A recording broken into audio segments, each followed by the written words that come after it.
Hi everyone, welcome to the SJ classes. Today we will study class 12th ISC Commerce and our topic will be capital, fixed and working. Okay, तो मतलब types of capital पढ़ेंगे कि fixed capital क्या होती है, working capital क्या होती है, capital क्या होता है, finance क्या होता है और उसका importance, nature, different factors that affect a business finance or business working capital, business fixed capital, वो हम आज इस वीडियो में पढ़ेंगे। ओके, तो पहला जो हमारा हेडिंग है वो है नेचर ऑफ बिजनेस फाइनेंस। तो पहले तो बात करते हैं कि बिजनेस फाइनेंस क्या होता है।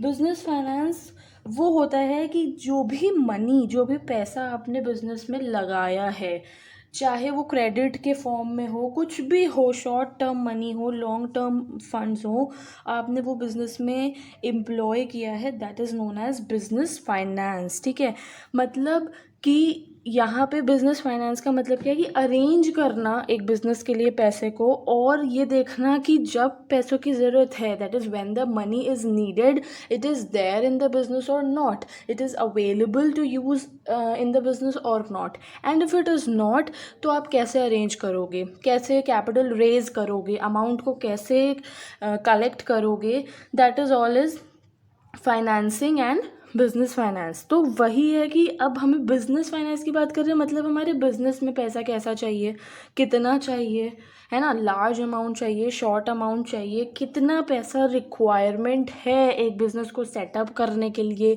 या उसको लॉन्ग टर्म तक के लिए चलाने के लिए। तो नेचर ऑफ बिजनेस फाइनेंस में जो मेन पॉइंट्स आते हैं वो है कि it includes all types of capital. ठीक है, सारे फंड्स जो भी बिजनेस में यूज़ होते हैं, चाहे वो शॉर्ट टर्म फंड्स हो या वो लॉन्ग टर्म फंड्स हो। ठीक है, बिजनेस फाइनेंस मीन्स मनी, जो एक अमाउंट आपको चाहिए होता है, जो कैपिटल चाहिए होती है, that is needed in all types of business. कोई ऐसा एक्सेप्शन नहीं है कि ये वाले बिजनेस पे पैसा नहीं लगेगा और उस वाले में लगेगा। Then it is a very wide term. ठीक है, बिजनेस फाइनेंस काफ़ी बड़ी टर्म है, इसके अंदर बहुत कुछ आ जाता है।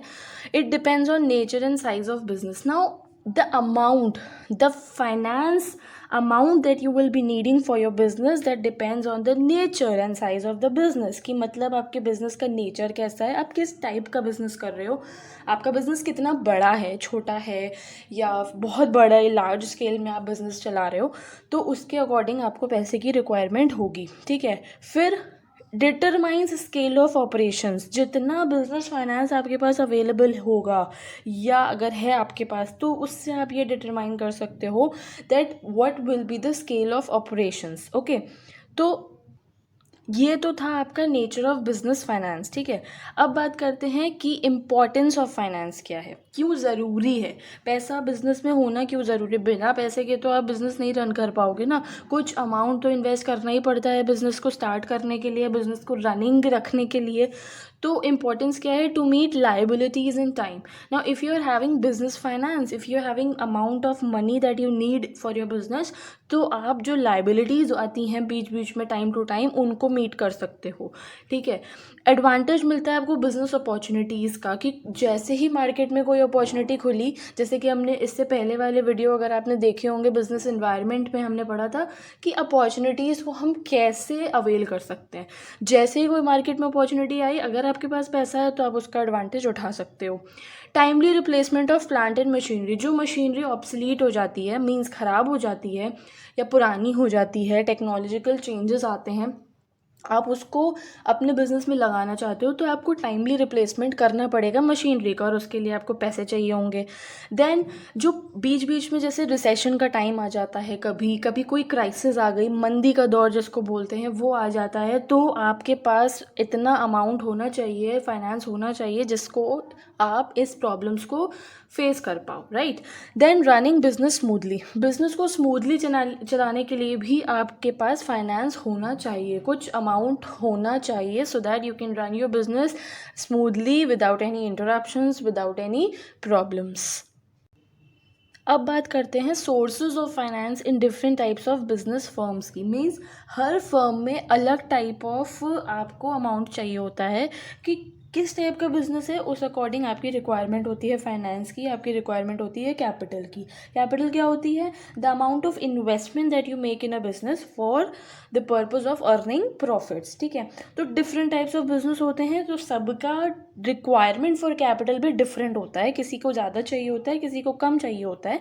तो जैसे capital for sole proprietorship business, sole proprietorship business जो कि आपने 11th में भी पढ़ा होगा, सोल ट्रेडर फॉर्म जो होता है मीन्स वहाँ पे सिंगल ओनर ही होता है, एक ही बंदा है जो पूरा बिजनेस चला रहा है, तो वो ज़्यादा अमाउंट ऑफ कैपिटल उसको नहीं चाहिए होगा, थोड़े से ही अमाउंट में वो अपना बिजनेस स्टार्ट कर सकता है, रन कर सकता है। और जो कॉन्ट्रीब्यूशन होता है उसकी कैपिटल को, वो ज़्यादातर उसके खुद के पैसे होते हैं, उसके खुद की सेविंग्स होती हैं जो उसने टाइम टू टाइम की होती हैं, और उसी से ही वो अपना बिजनेस रन करता है। कभी कभी वो अपने फ्रेंड्स या रिलेटिव से लोन ले लेते हैं और उससे अपना बिजनेस करते हैं। मीन्स मतलब क्या है यहाँ पे कहने का कि बहुत ज़्यादा amount of capital is not required in sole proprietorship business. ठीक है, लेकिन कैपिटल फॉर पार्टनरशिप बिजनेस, जब पार्टनरशिप की बात आती है तो मतलब पार्टनर्स इन्वॉल्व हो गए, उसमें 2 से ज़्यादा लोग हो गए, 1 से ज़्यादा लोग हो गए, तो वहाँ पे एक पार्टनर्स जो है वो कंट्रीब्यूट करते हैं कैपिटल एक अग्रीड रेशियो में, और उस रेशियो के अकॉर्डिंग ही उनका कंट्रीब्यूशन ऑफ कैपिटल होता है, उसके अकॉर्डिंग वो अपने इक्विपमेंट्स खरीदते हैं और अपने रॉ मटेरियल या जो भी उन्हें लेना होता है उस अकॉर्डिंग लेते हैं। तो सोल प्रोप्राइटर से थोड़ा ज़्यादा अमाउंट ऑफ इन्वेस्टमेंट चाहिए होता है पार्टनरशिप फर्म में। अब बात करते हैं capital for joint stock company. तो जॉइंट स्टॉक कंपनी मतलब कि यहाँ पे बोरोड फंड्स भी आ जाते हैं और ओन्ड फंड्स भी आ जाते हैं। ठीक है, खुद की कैपिटल भी और जो आप लोगों से बोरो करते हो वो भी। ठीक है, मतलब रिटेन प्रॉफिट्स भी आप यूज़ कर सकते हो, सेविंग्स भी यूज़ कर सकते हो, और लोगों से डिबेंचर्स या लोन के फॉर्म में बोरो भी कर सकते हो। तो ज़्यादा अमाउंट ऑफ कैपिटल यहाँ पे चाहिए होता है। It is that form of business which requires a large amount of capital.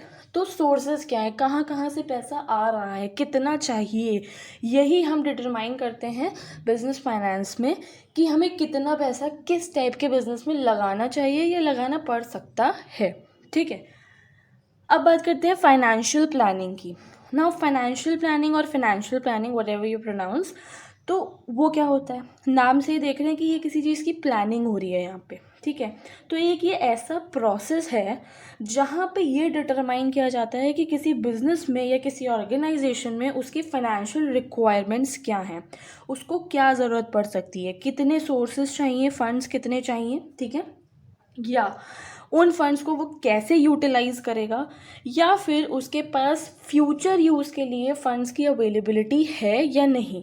तो फाइनेंशियल प्लानिंग में हम क्या करते हैं, it is that process that helps us in determining और estimating the financial requirements of a business firm, that tells us the sources of funds required for a business, and it also helps us in checking enough availability of funds for future use. Okay, तो 2 main objectives आपके यहाँ पे निकल के आते हैं financial planning के, कि ये इंश्योर करना कि आपके पास फ्यूचर यूज़ के लिए फ़ंड्स अवेलेबल हैं या नहीं हैं, और दूसरा ये भी ध्यान दिया जाता है फ्रॉम फाइनेंशियल प्लानिंग कि कोई आइडल फंड्स तो नहीं पड़े हुए हैं, कोई फालतू फंड्स पड़े हों जिनको हम यूटिलाइज़ कर सकें, कोई सरप्लस फंड्स हों उन्हें हम यूटिलाइज़ कर सकें। Means optimum utilization of funds that is available in the business, वो हमें फाइनेंशियल प्लानिंग से मिलता है। बेस्ट पॉसिबल यूज़ आप जिसका कर सकते हो। ओके, अब रोल ऑफ फाइनेंशियल प्लानिंग क्या है? रोल ये है कि अगर आप फाइनेंशियल प्लानिंग करोगे अच्छे से, आप अपने फंड्स को मैनेज कर पाओगे, आपका प्लान अच्छा बनेगा बिजनेस का,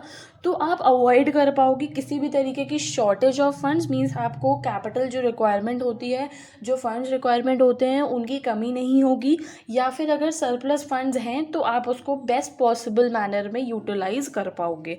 फिर फाइनेंशियल प्लानिंग हमें क्या हेल्प करता है, it helps as a guide in developing a sound capital structure. Capital structure क्या होता है, मीन्स कितना पैसा चाहिए, कितना कितना कौन सा चाहिए। मीन्स क्या आपके पास डिबेंचर्स होंगे, क्या आपके पास शेयर्स होंगे, क्या आपके पास कैश होगा। So different type of amount that will be needed.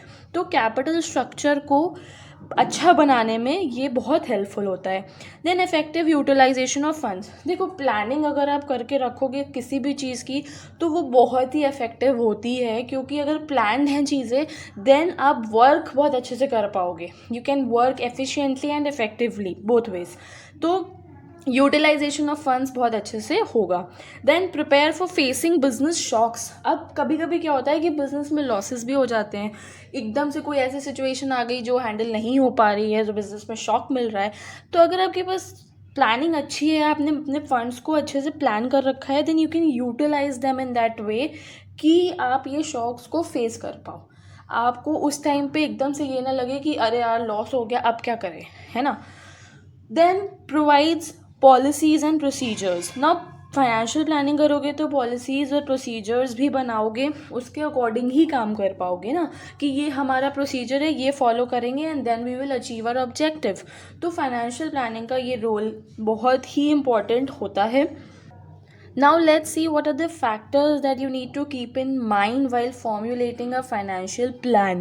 तो प्लानिंग कर रहे हो मतलब प्लान बना रहे हो, तो क्या फैक्टर्स अफेक्ट कर सकते हैं आपके प्लान को, आपकी प्लानिंग प्रोसेस को। जैसे कि पहला है ऑब्जेक्टिव्स। देखो किसी भी बिजनेस को स्टार्ट करने से पहले हम एक ऑब्जेक्टिव बनाते हैं जो हमें अचीव करना होता है, ठीक है। तो प्लान उसी अकॉर्डिंग बनाना है जो आपके ऑब्जेक्टिव को अचीव करने में हेल्पफुल होगा। दूसरा है nature of industry, like what type of industry you are involved in. आपका बिजनेस किस टाइप का है, आप क्या काम कर रहे हो, आपकी नीड्स उसके अकॉर्डिंग ही डिपेंड करेंगी। फाइनेंशियल नीड्स पूरी उसके ऊपर होंगी कि कितनी ज़्यादा रिक्वायरमेंट है। आप बहुत बड़ा बिजनेस कर रहे हो, कोई आयरन एंड स्टील कंपनी वाला जैसे होता है उस टाइप का कुछ कर रहे हो, कोई मैन्युफैक्चरिंग बिजनेस कर रहे हो, तो मीन्स आपको बहुत ज़्यादा रिक्वायरमेंट है फाइनेंसिस की, बहुत ज़्यादा फंड्स चाहिए। कोई छोटा बिजनेस कर रहे हो तो उतना नहीं चाहिए, ठीक है। Similarly size of the firm, अगर लार्ज एंटरप्राइज है और उसको ग्रोथ चाहिए आगे तक तो ज़्यादा फंड्स चाहिए होंगे, ठीक है। तो depends on the size of the firm also. Then capital market conditions. Capital market conditions means market में कैसी कंडीशन चल रही है, फाइनेंशियल प्लानिंग उस पर बहुत ज़्यादा डिपेंड करती है। क्योंकि अगर आप बोरोड फंड्स यूज़ कर रहे हो या फिर आपने डिफरेंट ऑल्टरनेटिव्स यूज़ कर रखे हैं, सोर्सेज आपने अपना रखे हैं फंड्स को लेने के लिए, बैंक्स यूज़ कर रखे हैं, उस टाइम पे मार्केट में क्या कंडीशन चल रही है वो भी अफेक्ट करेगी फाइनेंशियल प्लानिंग में। तो वो आपको माइंड में रख के ही फाइनेंशियल प्लानिंग करनी होती है, ठीक है। Then government regulations. Now government regulations, क्योंकि गवर्नमेंट भी टाइम टू टाइम अपने रेगुलेशंस चेंज करती रहती है, रूल्स चेंज करती रहती है, और वो फॉलो करना भी बहुत इंपॉर्टेंट होता है। मींस जैसे बैंक है, अगर आपने बैंक से लोन लिया है तो इंटरेस्ट रेट्स क्या हैं उस टाइम पे, गवर्नमेंट ने कुछ रेगुलेशंस निकाले हैं, उस टाइम पे इंटरेस्ट रेट चेंज हो गया या बढ़ गया या कम हो गया, तो उस अकॉर्डिंग फाइनेंशियल प्लानिंग की जाती है। इसीलिए तो प्लानिंग की जाती है ना, कि कुछ ऐसा फ्यूचर में क्या होना है, कैसे बिजनेस को आगे बढ़ाना है, उस टाइम पे क्या चल रहा होगा, वो सब ध्यान में दे के ही काम करना होता है। देन डिग्री ऑफ रिस्क तो हर बिजनेस में इन्वॉल्व होता है, we have already covered that, कि हर बिजनेस में रिस्क इन्वॉल्वमेंट होता है, कहीं पे ज़्यादा, कहीं पे कम, कहीं पे बहुत ज़्यादा। तो डिग्री ऑफ रिस्क कितनी है, मतलब अगर आपने फंड्स रेस कर रखे हैं कहीं से, इनकेस आपको उतना प्रॉफिट नहीं हुआ तो आप वो वापस कर भी पाओगे कि नहीं कर पाओगे। कहीं आपने बहुत ज़्यादा लोन ले रखा है और आपके प्रॉफिट्स उतने नहीं हुए और बाद में आके आपसे लड़ने लगे कि यार मेरा लोन तो वापस करो, है ना। तो वो भी ध्यान देना है। So degree of risk is also very important. From time to time you have to see, और उस अकॉर्डिंग ही फाइनेंशियल प्लानिंग करते हैं, ठीक है। अब बात करते हैं कैपिटल स्ट्रक्चर के फैक्टर्स क्या होते हैं। कैपिटल स्ट्रक्चर जैसे मैंने बताया कि स्ट्रक्चर मीन्स ये बताना कि आपके जो फंड्स हैं वो किस किस से बने हैं, क्या उसमें कैश है, क्या उसमें शेयर्स हैं। तो मतलब कैपिटल स्ट्रक्चर क्या हो गया, it means the type of securities to be issued and the proportionate amounts that make up the capitalization. मतलब क्या क्या सिक्योरिटीज आप इशू कर रहे हो, right, whether you are using debentures और शेयर्स, और आपकी कैपिटल स्ट्रक्चर में क्या क्या आता है, उनका अमाउंट कितना है, प्रपोर्शन कितना है, कितना कितना आपने यूज़ किया है, और उसको मिला के ओवरऑल कैपिटल आपकी कितनी बन रही है, that makes up the capitalization. वो होती है आपकी कैपिटल स्ट्रक्चर, ठीक है।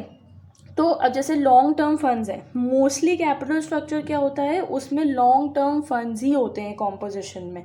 तो लॉन्ग टर्म फंड्स आपके ओनर्स से भी आप ले सकते हो और बोरोअर्स से भी ले सकते हो। मीन्स जो खुद एक ओनर होता है वो लगाता है या तो वो बोरो करता है, ठीक है। तो बोरोड फंड्स में क्या हो जाता है, जैसे डिबेंचर्स आ गया या फिर लॉन्ग टर्म लोन्स आ गया, ठीक। तो इसी तरह क्या होता है, जैसे अगर हम रेशियो निकालें ओन्ड फंड्स का और बोरोड फंड्स का, मीन जो खुद के फंड्स हैं और जो हमने बोरो किए हैं उनका रेशियो निकालें अगर, तो निकल के आता है फाइनेंशियल लीवरेज या फिर कैपिटल गियरिंग निकल के आती है। और अगर जैसे मैंने बोला कि कितना कितना है, मीन्स प्रपोर्शन कितना है, अमाउंट कितना है, अगर डेट का प्रपोर्शन ज़्यादा है, ठीक है, तो आपका हाई गियरिंग रेशियो आएगा, जिसको आप बोलोगे ट्रेडिंग ऑन थिन इक्विटी।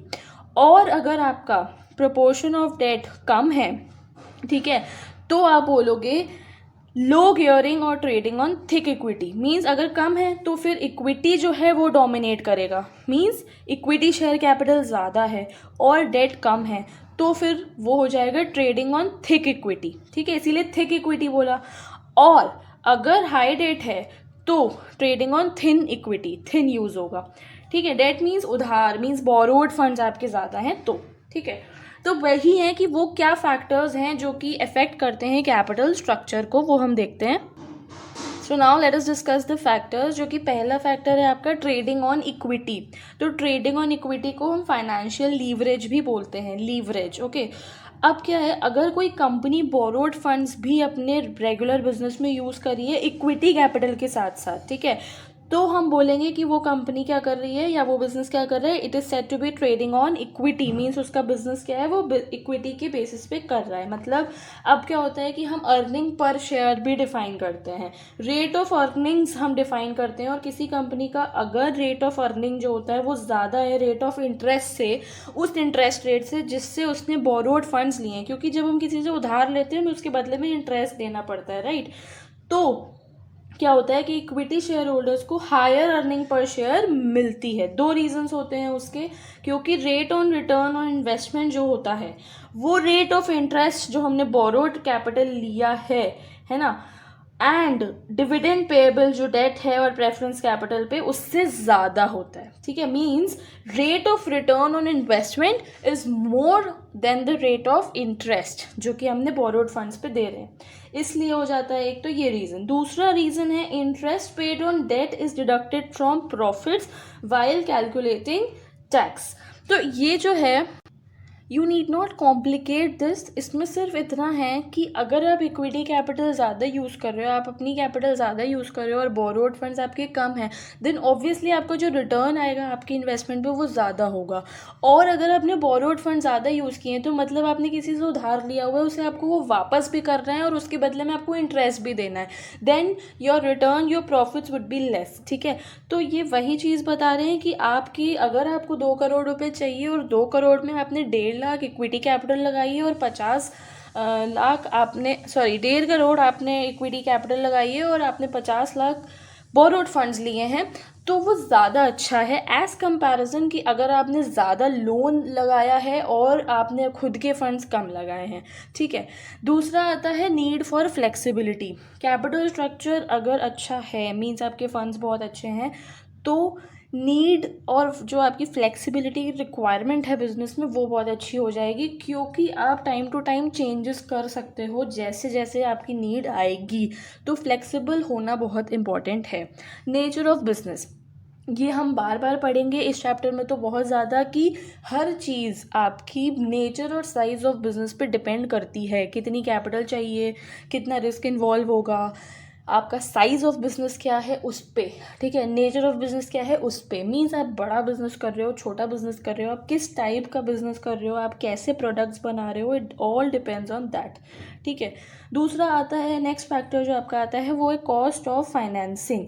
ना cost of financing means cost of capital जो होती है वो ज़्यादातर लो होनी चाहिए, okay, because it depends on the prevailing rate of interest, ठीक है।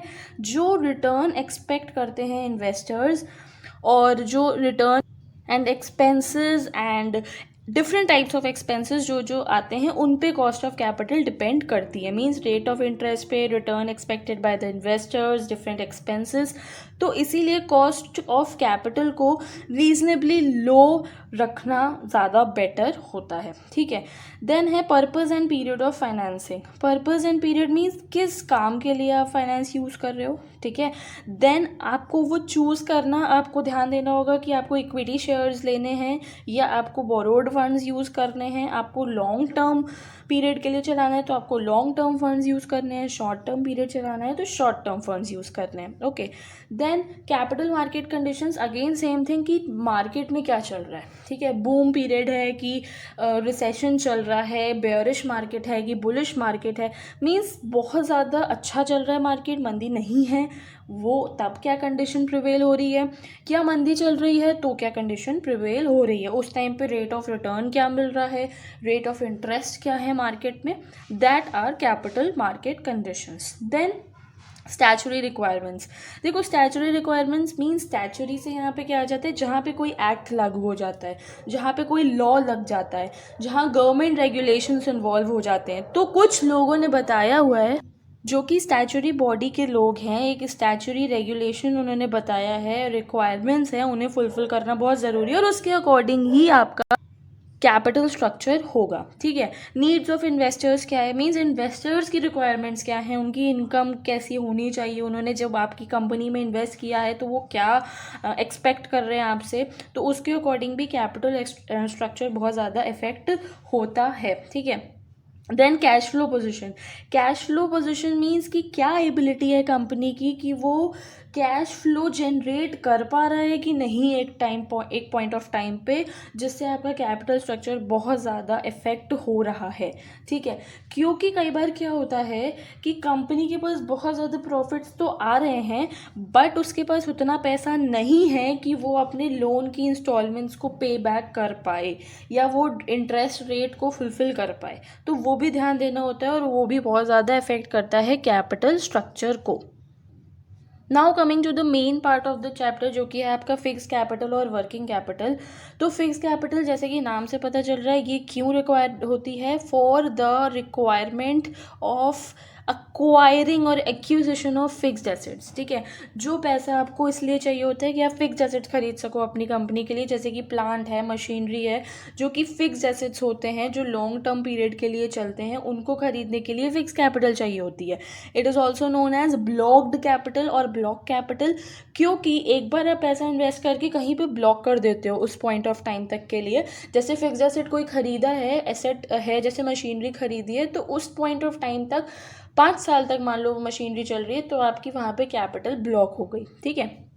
And it is raise through long term sources. Long term sources से ही आप फिक्स कैपिटल को रेज कर सकते हो, क्योंकि फिक्स कैपिटल लार्ज अमाउंट होती है, ज़्यादा चाहिए होती है, ओके। इसके क्या फैक्टर्स हैं जो इफेक्ट करते हैं, दैट इज़ अगेन जो आप देख रहे हो बार बार, nature of business, size of business, ये हर बार आ रहा है, क्योंकि जैसा बिजनेस होगा उसी अकॉर्डिंग हमें हमारी रिक्वायरमेंट को देखना होगा कि कितना कैपिटल चाहिए, कितना पैसा चाहिए, ठीक है। तो नेचर और साइज़ ये दोनों बहुत इंपॉर्टेंट है। नेचर में अगेन कैसी इंडस्ट्री है आपकी, मैन्युफैक्चरिंग है कि नॉर्मल बिजनेस है, उसके अकॉर्डिंग आपको देखना है कि कितनी फिक्स कैपिटल की रिक्वायरमेंट है, आपको मशीनरी ज़्यादा चाहिए, आपको प्लांट सेटअप करना है accordingly.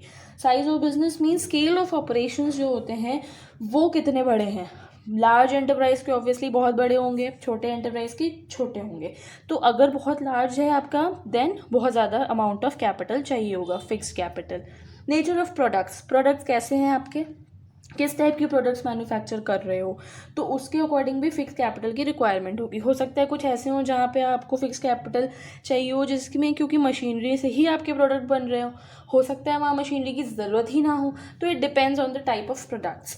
Then method of production, आपने क्या यूज़ कर रखा है, आपने कैसी टेक्निक्स यूज़ कर रखी हैं, आपने ऑटोमेटिक मशीनरी चाहिए कि आपको मैनुअल काम करवाना है, इट डिपेंड्स ऑन दैट कि कितना अमाउंट ऑफ फिक्स कैपिटल चाहिए रहेगा। Diversity of product lines. Now diversity of product lines का मतलब क्या है, एक प्रोडक्ट को बनाने के लिए भी बहुत सारे प्रोडक्ट्स चाहिए होते हैं, है ना, और उन सारे प्रोडक्ट्स में भी आपको बहुत ही large amount of capital invest करना होता है। तो उस टाइप में भी आपको देखना है कि आप कैसा प्रोडक्ट बना रहे हो, तो आपको फिक्स कैपिटल रिक्वायरमेंट कैसी पड़ेगी, ठीक है। Mode of acquiring fixed assets, आपका मोड क्या है फिक्स एसेट्स को परचेज करने का, आप कैश में खरीद रहे हो या फिर आप किसी चीज़ को गिरवी रख के, या फिर आप ये कहते हैं ना हायर परचेज पे या लीज पे रख के आपने कुछ सामान खरीदा है, तो वो भी बहुत इंपॉर्टेंट फैक्टर होता है। Then intangible assets, intangible assets क्या होते हैं, which can not be seen और टच्ड, और है ना, जैसे कि गुडविल, पेटेंट्स, ये ट्रेडमार्क, ये सारे आपकी इंटैंजिबल एसेट्स हैं और इनको भी आपको अक्वायर करने के लिए कुछ अमाउंट इन्वेस्ट करना होता है जो कि फिक्स कैपिटल होती है, और वो फैक्टर्स इसको इफेक्ट करते हैं, ठीक है। Now let us talk about working capital. जैसे फिक्स की बात करी, अब वर्किंग की करते हैं कि वर्किंग में क्या होता है कि कैपिटल आपकी जो इन्वेस्ट होती है वो करंट एसेट्स में होती है। डिफरेंस देख रहे हो आप, फिक्स्ड एसेट्स में फिक्स कैपिटल, करंट एसेट्स में वर्किंग कैपिटल या वर्किंग एसेट्स भी बोल सकते हैं। करंट एसेट्स कौन से होते हैं, जो with in a period of 1 year या शॉर्ट पीरियड ऑफ टाइम में आप यूज़ करते हो, वो होते हैं आपके करंट एसेट्स। जैसे कि डे टू डे रिक्वायरमेंट्स में आपको जो चाहिए होते हैं वो होते हैं करंट एसेट्स, ठीक है। जैसे कि इन्वेंट्रीज, जैसे स्टॉक, कैश, ये सब। अब क्या है, फंड्स जो हैं क्यों चाहिए होते हैं ये वाले वर्किंग कैपिटल वाले, सो that you can cover the cost of operating the firm, means जो फर्म चलाने में कॉस्ट लग रही है उसको एटलीस्ट कवर अप कर सको, ठीक है। इसका दूसरे नाम क्या है, सर्कुलेटिंग कैपिटल और revolving capital. Now I have highlighted the main points in both the topics so that you can write differences accordingly. कई बार पूछा जाता है फिक्स कैपिटल और वर्किंग कैपिटल के डिफरेंसेस बताओ, you can write 2-3 differences from here only and you can quote 2 examples of each, okay. देखो, working capital day to day business के लिए चाहिए होती है। जैसे कि कैश है, तो कैश आप पहले रॉ मटेरियल में इन्वेस्ट करोगे, फिर सेमी फिनिश गुड्स बनेंगे, फिर फिनिश गुड्स बनेंगे, फिर उसको आप बेच दोगे और फिर से आपको कैश आ जाएगा।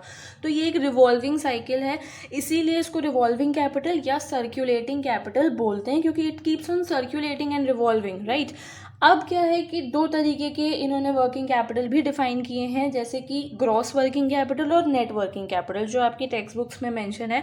तो ग्रॉस वर्किंग कैपिटल होती है book value of current assets, ठीक है, इसीलिए उसको ग्रॉस बोला जाता है। तो वो book value of current assets हो जाती है, और ये ऑर्डिनरी कोर्स ऑफ बिजनेस में चाहिए होती है, जिसमें आप इजीली कैश को कन्वर्ट कर सकते हो।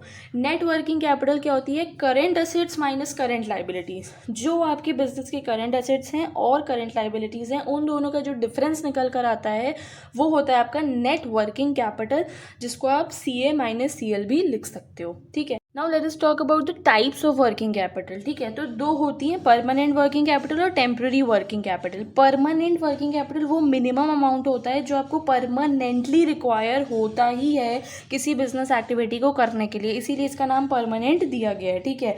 तो ये क्या होता है, ये परमानेंटली करंट एसेट्स में लॉक्ड अप हो जाता है ये वाला अमाउंट, इसलिए ये परमानेंट वर्किंग कैपिटल होता है।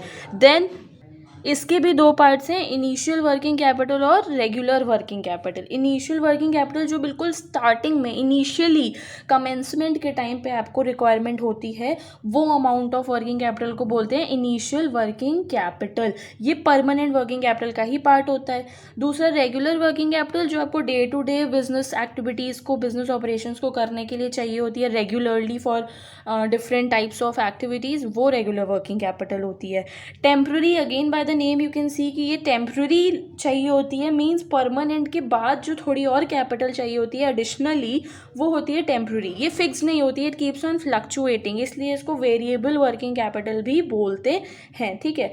तो ये वाली ये सीजनल और स्पेशल नीड्स को फुलफिल करने के लिए होती है। तो सीजनल वर्किंग कैपिटल क्या होगा, मतलब एक्स्ट्रा वर्किंग कैपिटल जो आपको चाहिए होती है जब कोई पर्टिकुलर सीज़न है, उसमें आप कोई काम कर रहे हो और तब आपको रिक्वायरमेंट आ रही है, तो वो सीजनल वर्किंग कैपिटल हो गई। जैसे कि आपको उस पर्टिकुलर रेनी सीज़न है, तो उस पर्टिकुलर सीज़न में आपको उसके प्रोडक्ट्स परचेज करने हैं बल्क में, तब चाहिए होगी। Special working capital means special needs अगर कोई बिजनेस की आ जाती हैं, कोई फ्यूचर कंटिजेंसीज होती हैं, मीन्स फ्यूचर रिक्वायरमेंट्स, जो ऑल ऑफ अ सडन आपकी कोई एक्टिविटी हो जाती है जिसके लिए आप पहले से प्रिपेयर नहीं होते, वो कभी भी बिजनेस में अराइज हो जाती है, उसको फुलफिल करने के लिए हमें चाहिए होती है स्पेशल वर्किंग कैपिटल, ठीक है। अब बात करते हैं वर्किंग कैपिटल क्यों इम्पॉर्टेंट है। देखो, डे टू डे के लिए चाहिए होती है सफिशेंट वर्किंग कैपिटल, होनी ही चाहिए, ताकि आप टाइमली पेमेंट ऑफ ड्यूज़ कर सको, टाइमली अपने पेमेंट्स को वापस कर सको जो आपने लोगों से लिए हैं शॉर्ट टर्म में, उन्हें आप पेमेंट कर दो। स्मूथ फंक्शनिंग के लिए working capital is very important, so that आप अपने वर्कर्स को, अपने एम्प्लॉयज़ को time to time wages, salary सब देते रहो। हाई क्रेडिट वर्दीनेस के लिए बहुत ज़रूरी होती है, क्योंकि अगर अच्छी कैपिटल होगी, आपकी वर्किंग कैपिटल पोजीशन अच्छी होगी, तो आपकी क्रेडिट स्टैंडिंग भी बहुत अच्छी होगी। अगर किसी बिजनेस की वर्किंग कैपिटल अच्छी है, उसकी पोजीशन अच्छी है, तो वो कैश डिस्काउंट्स अवेल कर सकता है, ये एक बहुत बड़ा बेनिफिट हो जाता है। बिजनेस अपॉर्चुनिटीज़ को वो ग्रैब कर सकता है, अवेल कर सकता है, क्योंकि उसके पास अगर वर्किंग कैपिटल अवेलेबल है तो वो रॉ मटेरियल्स बल्क में खरीद सकता है, हायर प्राइसेस से बच सकता है कभी कभी, और बार्गेनिंग पावर का भी उसको फ़ायदा मिल जाता है।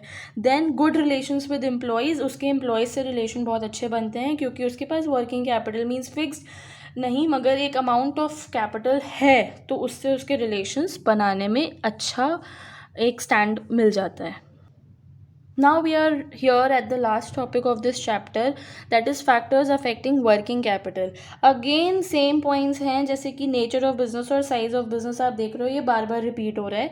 These are very important factors जो कि working capital, fixed capital, capital structure हर चीज़ को ही affect करते हैं, ठीक है. फिर manufacturing cycle कितनी है, मतलब कैसी है, कितना टाइम लग रहा है आपको एक प्रोडक्ट बनाने में, ज़्यादा लग रहा है, कम लग रहा है, उसके अकॉर्डिंग वर्किंग कैपिटल इफेक्ट होती है. Goodwill of business goodwill means reputation, और वो बनाने के लिए आपकी वर्किंग कैपिटल अच्छी पोजीशन पे होनी चाहिए. ओके, उसकी मार्केट में बहुत अच्छी एक रेप्यूटेशन बन जाती है जिसकी वर्किंग कैपिटल थोड़ी अच्छी होती है, और ज़्यादा अमाउंट भी नहीं चाहिए होता है. Rapidity of turnover, rapidity of turnover मतलब कितनी स्पीड से आप वर्किंग कैपिटल को अपना कवर अप कर सकते हो अपने गुड्स बेचकर, तो वो भी देखना है. टर्नओवर मीन्स सेल्स, ठीक है. क्रेडिट पॉलिसी आपकी कंपनी की क्या है, लिबरल है मीन्स स्ट्रिक्ट तो नहीं है, लीनियंट पॉलिसी आप चला रहे हो कि नहीं, कि आप उधार दे रहे हो फिर आप स्ट्रिक्ट तो नहीं हो ज़्यादा, वो क्या है. एफिशिएंसी ऑफ ऑपरेशंस है कि नहीं है, वो वर्किंग कैपिटल में बहुत इफेक्ट करता है, कि अगर आप ऑपरेशंस अच्छे से कर रहे हो तो आपका अच्छा चलता है business. Terms of sale and purchase क्या है, आपने अगर आपको स्मॉल वर्किंग कैपिटल आपके पास है, तो आप गुड्स और जो सर्विसेज हैं उन्हें आप क्रेडिट में भी ले सकते हो, आप सेल्स जो करते हो वो कैश में भी कर सकते हो, परचेज भी आप अकॉर्डिंगली कर सकते हो. वो क्या है, उससे वर्किंग कैपिटल इफेक्ट होती है. ग्रोथ एंड एक्सपेंशन प्लान्स क्या हैं, क्योंकि जिसकी एक्सपैंडिंग बिजनेस होगा उसको ज़्यादा वर्किंग कैपिटल चाहिए होगी. ऑब्वियस सी बात है कि आपको ग्रो करना है, आपको बिजनेस एक्सपैंड करना है, तो ज़्यादा working capital will be required. Then seasonal variations, देखो वर्किंग कैपिटल रिक्वायरमेंट डिपेंड करती है सीजनली भी, कि पर्टिकुलर सीजन में कैसी है, ठीक है. कब आप, अगर आप कोई पर्टिकुलर सीजन के अकॉर्डिंग प्रोडक्ट्स बना रहे हो, तब आपकी वर्किंग कैपिटल उस टाइम पे अलग होगी और बाकी टाइम पे अलग होगी, तो वो इफेक्ट होता है.